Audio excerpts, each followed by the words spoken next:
Have you ever felt like someone's words or actions completely derailed your entire day? That simmering rage, the knot in your stomach, the voice in your head screaming, "How dare they?" It's exhausting, isn't it? But here's the kicker.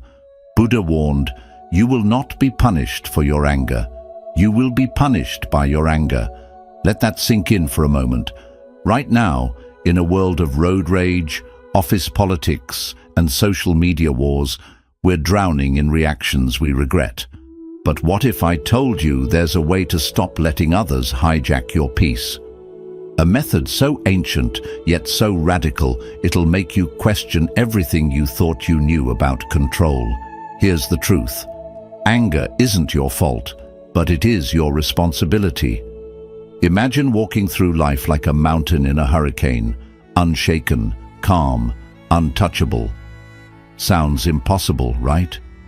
That's what I thought too, until I stumbled onto one Buddhist secret that rewires how you process pain. This isn't about suppressing your emotions or pretending everything's fine. This is about disarming them before they poison you. Think about the last time someone insulted you. Did fighting back fix anything, or did it just leave you feeling emptier? Here's the twist. The real enemy isn't the person who hurt you, it's the story you're telling yourself. What if you could cut that story off at the source? What if you could stop the spiral before it even starts? By the end of this video, you'll have 10 tools to do exactly that. No meditation cushions, no vogue philosophy, just battlefield-tested tactics from Buddhist masters who turned anger into art. But here's the catch. One of these rules will shock you. It goes against everything society teaches about standing up for yourself. And yet, it's the key to true freedom. If you're going to take anything from this video, let it be this. Your peace is non-negotiable, period. And stick around for the bonus principle at the end. A twist so simple, it'll make you wonder why you've been complicating life all this time. Ready to stop surviving and start thriving? Let's dive in. 1. Your reactions are your choice. A man once approached the Buddha, furious and shouting insults. He expected an argument, a fight, anything to justify his rage. But Buddha simply smiled and asked, "If someone offers you a gift and you do not accept it, to whom does it belong?" The man stood confused. "To the one who offered it," he finally answered. Buddha nodded. "Then why should I accept your anger?" This story reveals a profound truth. Your reactions are entirely within your control. No one can force you to be angry. Only you can choose it. In life, situations will test your patience. People will be rude, and circumstances will frustrate you. But the real battle isn't with them, it's within you. The great lesson of Buddhism is that anger is not an external force attacking you, it's an internal decision you make.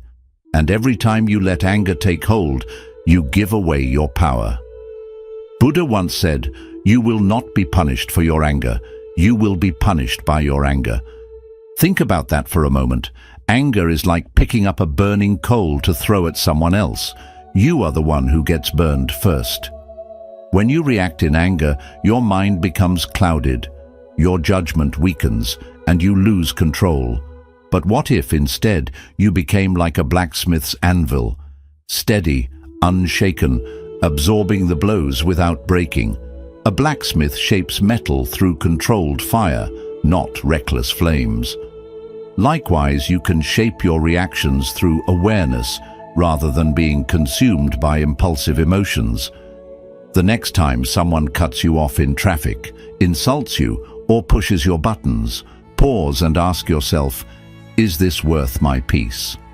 This simple question brings awareness to the moment and shifts your focus from reacting to choosing. Most of the time, the answer will be no, because in truth, your anger does nothing to the other person. It only poisons your own mind. By choosing not to react, you reclaim control. But here's the twist. Anger itself isn't your enemy. It's a signal, a messenger. It tells you when something feels unjust or out of balance. Instead of suppressing it, observe it.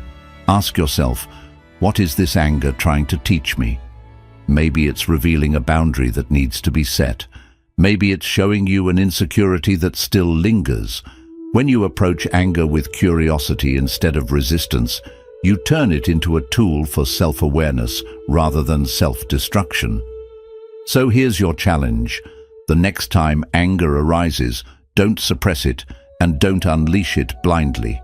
Instead, pause, take a breath, observe it, and ask yourself, is this worth my peace?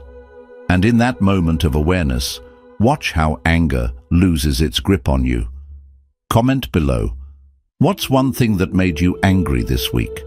Let's see how we can transform anger into wisdom together. 2. Pause before reacting. A monk once traveled through a village known for its hostility toward outsiders. As he walked, a group of men began mocking him, shouting insults and throwing small stones in his path. But the monk did not react. He simply continued walking, his face calm, his breath steady. One of the men, confused by the monk's silence, ran up and demanded, "Why don't you say something? Why don't you fight back?" The monk smiled gently and said, "If someone hands you a gift, but you do not accept it, to whom does it belong?" The man stared, realization dawning. The monk's silence was not weakness, it was power. In life, we often believe that reacting immediately is necessary, that if we don't respond with anger, we're somehow losing. But the truth is, reacting without thinking is what makes us weak. The difference between a master and a fool is a single moment. The pause between stimulus and response. A wise person doesn't let emotions hijack their actions. They create space. They choose. As a Buddhist master once said, respond, don't react. The gap is where freedom lies. Imagine a massive suspension bridge. It doesn't collapse under the weight of cars because of the intentional gaps built into its structure. These pauses distribute pressure, allowing the bridge to remain strong. Likewise, in your own life, the moments of pause are what keep you from breaking under pressure. The next time someone says something cruel or you receive a toxic text, resist the impulse to fire back. Instead, breathe. 5 seconds. That's all it takes. A single deep breath before reacting creates enough space to choose wisdom over emotion. But let's go deeper. Why is pausing so powerful? Because in those moments of silence, we reclaim control. The world conditions us to believe that instant reaction equals strength. That snapping back, proving a point, or winning an argument is power. But real power isn't about controlling others. It's about mastering yourself. There's a reason warriors practice stillness before battle, why great leaders speak less and listen more. The person who can remain calm while others lose themselves is the one who holds true strength. Think about a time when you didn't react and it saved you from regret. Maybe you stopped yourself from sending a harsh text. Maybe you walked away from a pointless argument.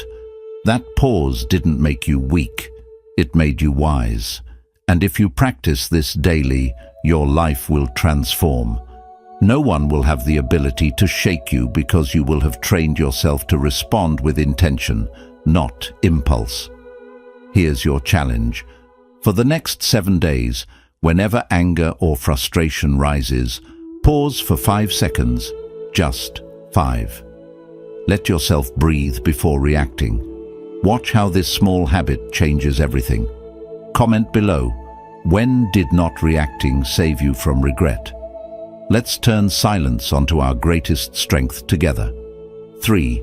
Separate feelings from reactions. A student once asked his master, "How do I stop getting angry?" The master handed him a glass jar filled with water and said, "Shake it as hard as you can." The student obeyed, and soon the water turned into a swirling storm of chaos. The master then placed the jar on the table. "Now, let it settle." Slowly, The water became still again. The master smiled. Your emotions are like this storm, but you, your true self, are the jar. The storm will pass, but only if you don't shake it further. Most people believe they are their emotions, that anger, frustration, or sadness define them. But here's the truth. Emotions are just passing weather. You are the sky. The problem isn't feeling angry. The problem is letting anger dictate your actions. A Buddhist teacher put it simply, feel the feeling, drop the story. The story is what fuels suffering. The inner monologue that says, they shouldn't have done this to me. This isn't fair. I deserve better. These thoughts keep you trapped. But when you learn to separate feelings from reactions, you reclaim your freedom. Think about a storm. It rages, it howls, but it never destroys the sky. It only passes through. Likewise, anger will come and go, but it does not own you. The key is to observe without attachment. The next time you feel anger rising, instead of acting on it, just notice it. Say to yourself, anger is here. Not I am angry, but anger is visiting me. This tiny shift changes everything. It reminds you that emotions are temporary guests, not permanent residents. A powerful way to practice this is through a simple exercise. The next time anger grips you, write it down. Every frustrating thought, every feeling, put it on paper. Then, safely burn the paper or rip it apart. This isn't about ignoring emotions, it's about releasing them. Writing externalizes the anger, giving you space to process without reacting. And when you watch it turn to ashes, you remind yourself, I am not my emotions. I am the one observing them. But here's the twist. Pain is inevitable. Suffering is optional. Pain is the moment someone betrays you, disrespects you, or frustrates you. Suffering is the endless replaying of that moment in your mind. Pain is real, but suffering is a choice. You don't have to carry every storm that passes through you. You don't have to let anger live rent-free in your heart. Instead, acknowledge it, feel it, and then let it go.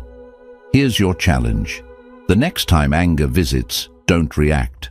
Instead, write it down, observe it, and let it go. Try this for 1 week and see the difference. Comment below. What's one emotion you struggle to let go of? Let's learn to be the sky, not the storm. Together. 4. Let go of expectations. A traveler once came to a Zen master, frustrated and exhausted. I have done everything right, he said. I work hard. I treat people well. Yet life doesn't give me what I deserve. People betray me, disappoint me. It's unfair. The master listened, then pointed to a river flowing nearby. Do you see that river? It does not argue with the rocks in its path. It does not demand that they move. It simply flows around them. The traveler was silent. The master continued, suffering comes not from obstacles, but from the belief that they shouldn't be there. The fastest way to frustration is expecting life, people, and circumstances to follow the script you've written in your mind. You expect others to understand you, to treat you the way you treat them, to appreciate your efforts, and when they don't, anger rises. But here's the truth. Expectations are self-made prisons. Every should you hold on to tightens the bars. They should apologize. They should know how I feel. This shouldn't have happened to me. But the world does not operate by your rules. Letting go doesn't mean you stop caring. It means you stop clinging. As the Buddha once said, if you let go a little, you'll have a little peace. Let go a lot, and you'll have a lot. Clinging to expectations is like trying to hold water in a clenched fist. The tighter you squeeze, the more it slips through your fingers. True peace comes when you open your hand and let life flow as it is, not as you demand it to be. Imagine standing in a river, trying to push the water backward. That's what it feels like to resist reality, to fight what already is. The river doesn't stop for obstacles. It doesn't argue with the rocks. It doesn't demand that they move. It flows, and so must you. The next time you catch yourself thinking, "They should understand me," or "This shouldn't be happening," pause. Replace it with, "I release my need to control." This simple shift transforms your energy from resistance to acceptance. It doesn't mean you tolerate mistreatment, but that you no longer let it control your inner peace. But here's the twist. Letting go isn't giving up. It's gaining freedom. When you expect nothing, everything is a gift. When you stop demanding life to be a certain way, you open yourself to what is. You realize that peace was never outside of you. It was only blocked by your own attachments. The less you grip, the more you receive. Here's your challenge. For the next 7 days, every time frustration arises, ask yourself, what expectation am I holding on to right now? Then breathe and say, I release my need to control. Watch how this small practice lightens your heart. Comment below. What's one expectation you struggle to let go of? Let's learn to flow like the river together. 5. Choose peace over being right. A samurai once challenged a Zen master to a debate. The samurai was fierce, skilled in battle, and known for his sharp tongue. But the master simply sat in silence. Frustrated, the samurai demanded, "Defend yourself. Show me your wisdom." The master smiled and said, "If someone hands you a poisoned gift and you refuse to accept it, to whom does it belong?" The samurai frowned, realizing the answer. The master continued, "Likewise, when someone offers you conflict, you do not have to take it. Most people believe winning an argument gives them power, that proving a point makes them superior. But here's the truth. Winning an argument often means losing inner peace. You may win in words, but at what cost? Restlessness, resentment, a mind replaying the conversation over and over. Buddhism teaches that true wisdom is not in having the last word, but in knowing when words are unnecessary. The Dhammapada says, "Better than 1,000 hollow words is one word that brings peace." Think of bamboo swaying in the wind. It does not fight the storm, nor does it try to resist it. It bends, it flows, and because of that, it never breaks. Arguments are the same. The more rigid you are, the easier you snap. The next time someone tries to provoke you, pause. Instead of engaging, simply say, "I see your point." Not because you agree, but because you value peace more than proving yourself. Watch how this single sentence dissolves tension. Watch how power shifts to you. But let's go deeper. Why do we fight to be right? Because the ego craves validation. It feeds on superiority, on being seen as the smartest, the strongest.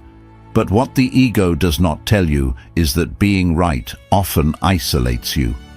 Being right creates walls. Choosing peace builds bridges. Imagine two people in a heated argument, each convinced they are right. What do they gain? A bruised ego, a broken connection, wasted energy. Now imagine one of them stepping back and saying, "You may be right." The fire dies instantly. The argument ends not in defeat, but in wisdom. Some might think this is weakness, but in reality, it's the ultimate strength. It takes no effort to yell, to prove, to fight, but to walk away, to smile, and let go. That takes mastery. A wise person does not chase validation. They chase peace. And in doing so, they always win without ever needing to fight. Here's your challenge.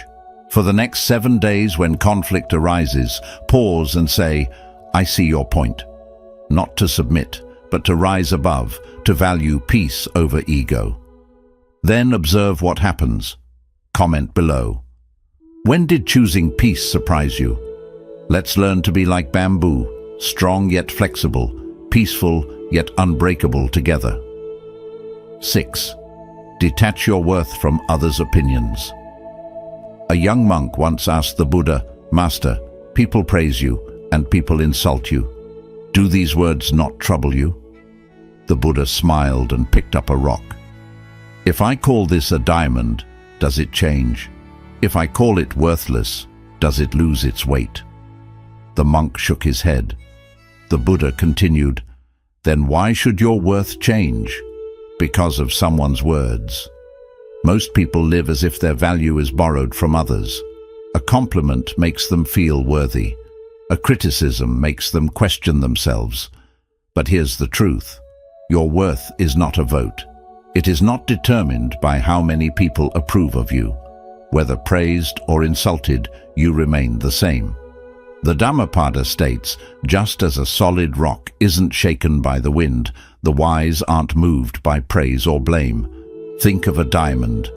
Whether a jeweler admires it or a child mistakes it for glass, does its value change? Number.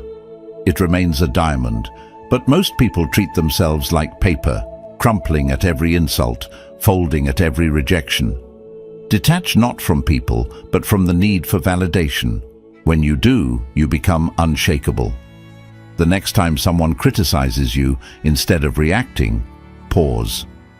Ask yourself, is this a reflection of me or of them? Because people see you not as you are, but as they are.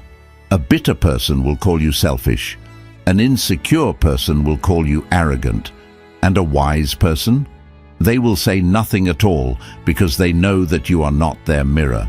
This doesn't mean ignoring feedback, but choosing what to absorb. If criticism helps you grow, accept it. If it only seeks to wound, discard it. Not everyone's opinion deserves a place in your mind. The Buddha taught, if someone offers you a gift and you do not accept it, to whom does it belong? Likewise, if someone offers you an insult and you do not accept it, it remains theirs, not yours. One powerful way to train this mindset is through a simple practice. Whenever you feel hurt by someone's words, write down 3 self-affirmations.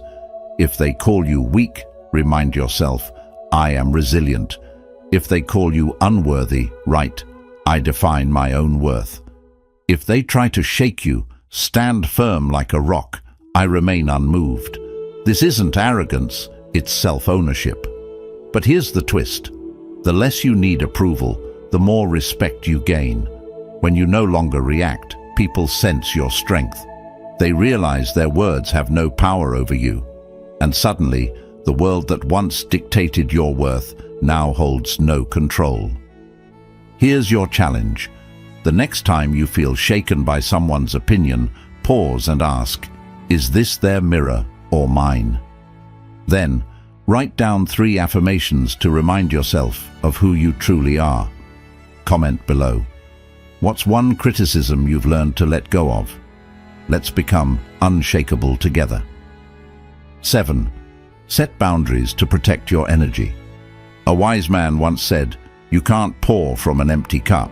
Yet so many people live as if they must give endlessly time, energy, attention, until there's nothing left for themselves.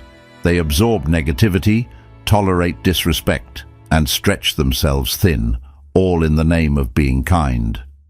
But real kindness isn't self-sacrifice, it's self-respect. The Buddhist sage Shantideva said, if you don't tend to your own flame, how will you light others' lamps?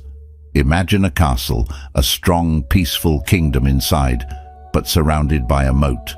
That moat isn't there to keep out friends. It's there to keep the peace. Your energy is the kingdom, your boundaries, the moat. Yet so many let invaders in, believing that saying no is selfish.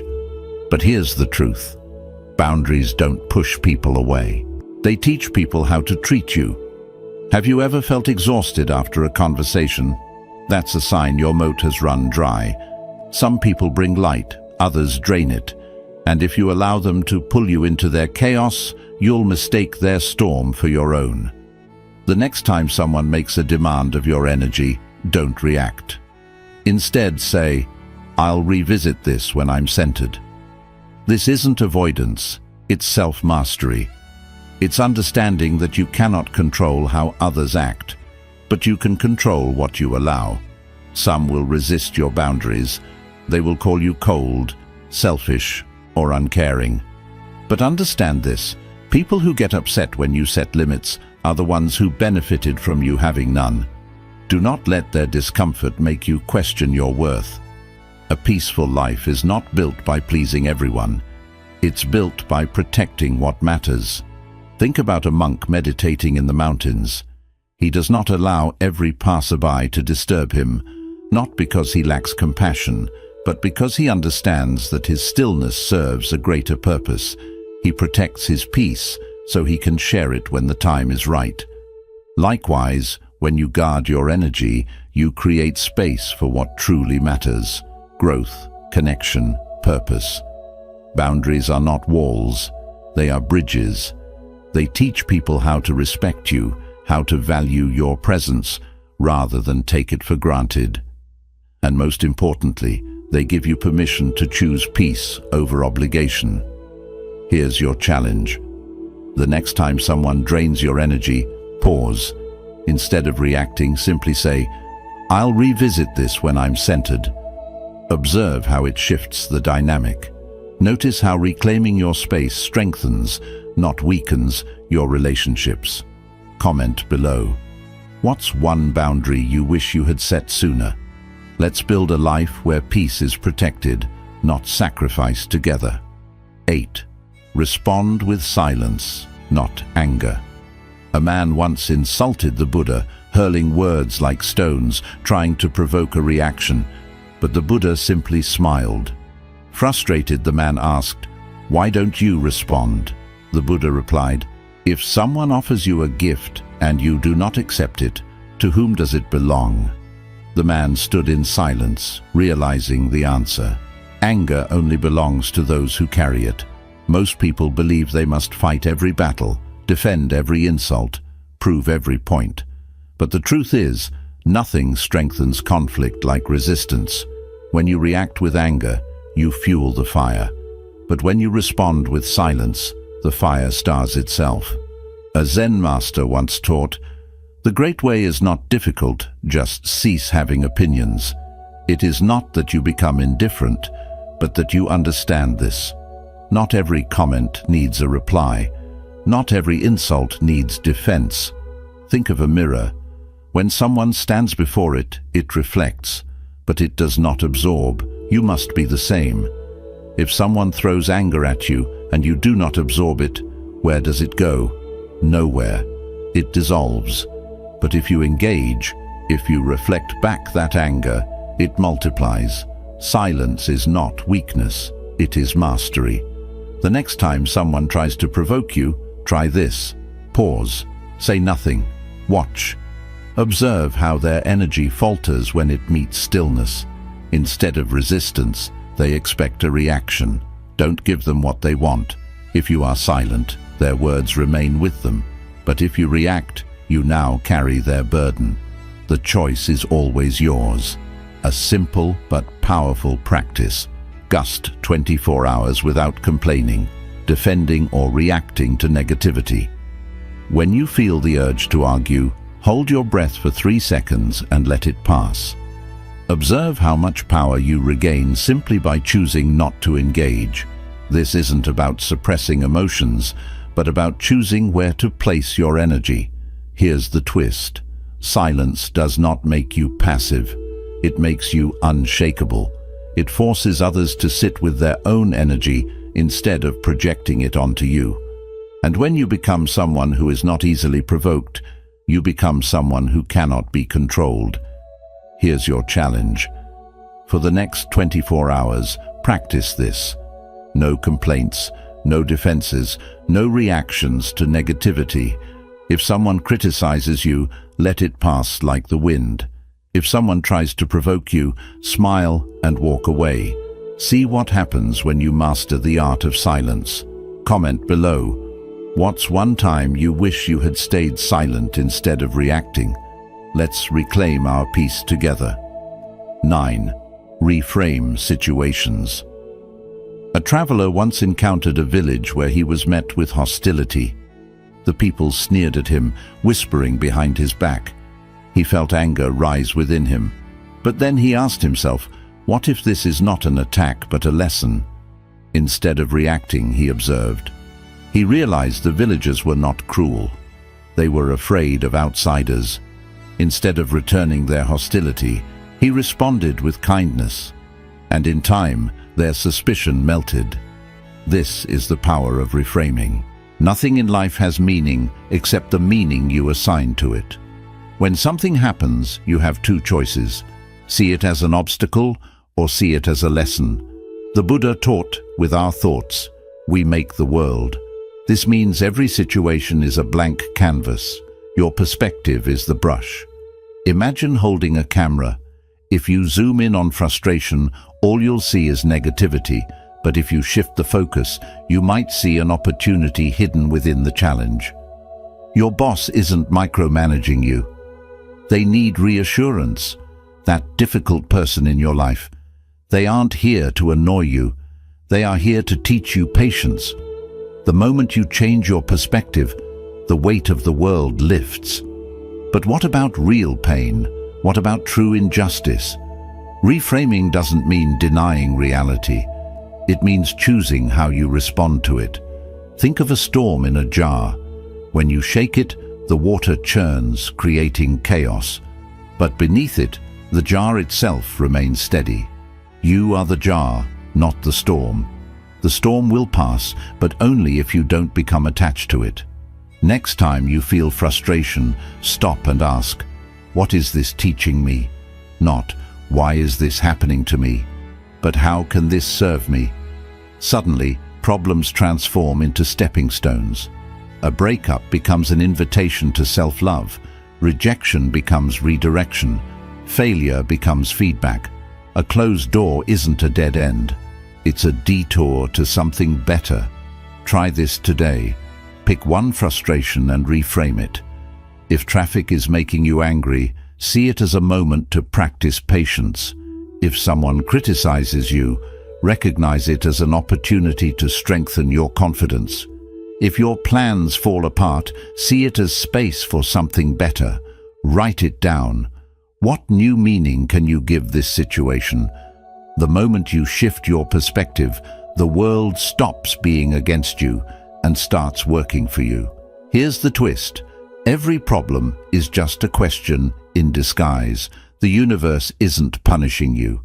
It's asking, how will you respond? Will you resist or will you learn? Comment below. What's one challenge you're facing that you can reframe today? Let's reshape our world one thought at a time. 10. Practice emotional mastery. A young warrior once sought the wisdom of a Zen master, frustrated by his inability to control his anger. Master, I try to stay calm, but the world constantly provokes me. How do I defeat my emotions? The master smiled and handed him a sword. Sharpen this blade every day, but never use it in battle. Confused, the warrior obeyed. Days turned to weeks, weeks to months. One day he was provoked, but instead of reacting, he laughed. He finally understood. Mastery isn't about control, it's about transformation. Emotional mastery is not suppression. It's not pretending you don't feel anger, sadness, or frustration. It's about understanding your emotions and choosing how to respond. Milarepa once said, happiness and suffering are your own creations. Take responsibility. This means your emotions don't control you. You control them not by force, but by awareness. Imagine a sword. It doesn't become sharp instantly. It's refined through daily practice. Your mind is the same. Every emotional challenge is an opportunity to sharpen your inner blade. But let's be honest, some emotions hit hard. A comment, a betrayal, a setback that feels personal. In those moments, your emotions will try to own you. But pause. Instead of reacting, observe. Ask yourself, what is this feeling trying to tell me? Instead of resisting, lean into it. The more you fight emotions, the more they control you. The moment you acknowledge them, their power over you weakens. One of the simplest ways to practice emotional mastery is through self-reflection. Try this. At the end of each day, write down one emotional trigger. What upset you? What caused stress? Then ask, was this reaction necessary? Could I have responded differently? With time, you'll notice patterns. Maybe certain people always trigger you. Maybe specific situations make you defensive. Awareness is the first step toward mastery. And here's the secret. Mastery isn't about perfection, it's about presence. The most powerful people in the world are not the ones who never feel anger. They are the ones who recognize anger, let it pass and remain unshaken. Think of an ocean. Waves will come, some gentle, some fierce. But the depth of the ocean remains still. You are not the wave, you are the depth beneath it. Try this challenge. For the next 7 days, practice emotional mastery. When something provokes you, pause, breathe, write it down. Then, instead of reacting, respond with intention. Comment below, what emotion do you struggle to master the most? Let's sharpen our swords one mindful moment at a time. Bonus principle. Embrace impermanence as liberation. Nothing lasts forever.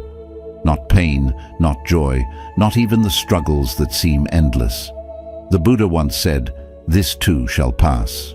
Yet we resist change. We cling to things, people, and emotions, hoping they will stay the same. But life is like a river, always flowing, never stagnant. Imagine a sand mandala, carefully crafted by monks, only to be swept away upon completion. Why? Because beauty lies in impermanence. When we embrace this truth, we stop fearing loss and start living freely. How many times have you felt trapped by a problem, convinced it would never end? Maybe it was heartbreak, financial struggles, or an argument that consumed your peace. But look back.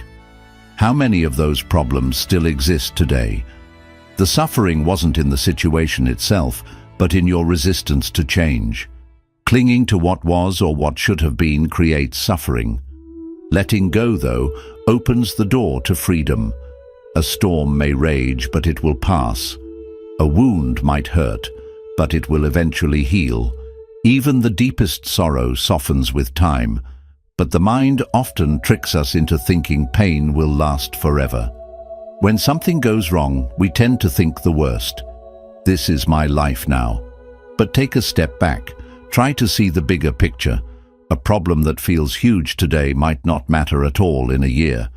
Ask yourself, what serious issue today could disappear in a year? The answer might surprise you. Just think about nature. Seasons shift. Tides come and go. The sun goes down, only to rise again. Nothing in life stays the same. So why do we expect people, situations, or feelings to stay unchanged? We hold on to relationships that ended long ago, chase goals that no longer help us, and fight against the natural flow of life. But what if, instead of fearing change, you chose to accept it? What if every ending was actually a new beginning? Picture the peace that comes from letting go of control. When you feel overwhelmed, quietly say to yourself, "This is not forever." These 4 simple words carry great strength. They remind you that pain doesn't last, that no struggle is endless. If you can sit with the discomfort without clinging to it, you'll begin to notice something amazing. It starts to lose its grip on you. You are not your pain. You are the awareness behind it, observing it as it comes and goes, like clouds drifting through the sky. Accepting impermanence doesn't mean giving up or not caring. It means living fully in every moment, knowing that nothing is truly gone, only changed. The job you lost made room for a better chance. The heartbreak you went through opened you up for deeper love. The fear you faced helped build your strength. Everything changes, and within that change, there is a hidden gift. If you knew today wouldn't last, how would you live differently? Would you let small arguments disturb your peace? Would you waste time thinking about things you can't control? Or would you let life flow, welcoming its constant change with an open heart? The choice is yours. Let go. Take a breath. Have faith. Because nothing stays the same forever. And that's a beautiful truth. Quick summary of the 10 principles.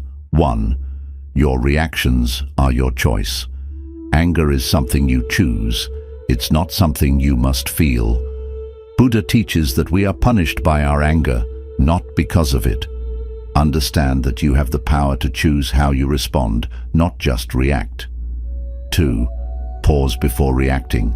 Make space between what happens and how you respond. That space holds your freedom. Breathe first, then act. 3. Don't confuse emotions with reactions. Feelings come and go. Your inner self stays calm. Watch your feelings without letting them control what you do. 4.